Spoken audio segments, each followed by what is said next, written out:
Hi, I'm Karen and I work for St John Ambulance. We are the UK's leading first aid charity and provider of first aid training. Every year, more than 400,000 people learn how to save a life through our training programmes. We believe that everyone who needs it should receive first aid from those around them. No one should suffer for the lack of trained first aiders. So why should you learn baby first aid? And what will you learn? We know from the research that we've done that parents worry about what to do if their baby becomes unwell.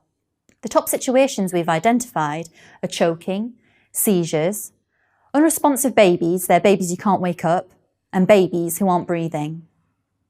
This course will take you through these top situations and show you what to do so that you can feel confident that you have the skills to do something. Please note that the protocols in this course follow the guidance from the UK Resuscitation Council and the 10th edition First Aid Manual. The techniques are for babies from birth to 1 year of age.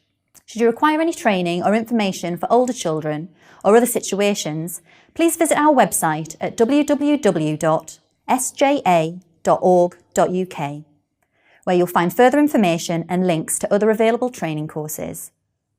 Because of this, we've put together some short videos that we hope will give you the knowledge and confidence to use that knowledge should your baby be involved in an incident or becomes ill. These are the primary survey, which is how to handle a situation and the first things to do, what to do if your baby is choking, how to recognise if your baby is having a seizure and how to treat it, what to do if your baby is unresponsive or you can't wake them up, and what to do if your baby isn't breathing. Parents are also very concerned about recognising when their child is ill and how to find out if there is something that they can do while waiting for help to arrive. But it's not just parents who worry about these situations. Grandparents, babysitters, friends of the family, all of us can probably think of a situation or time when we could have done with a little bit more knowledge to help somebody in trouble. Thank you very much for your time, and we very much hope to see you on the course. I'm now going to hand you over to our trained experts, Izzy and Daryl, who have over 40 years of first aid training experience between them.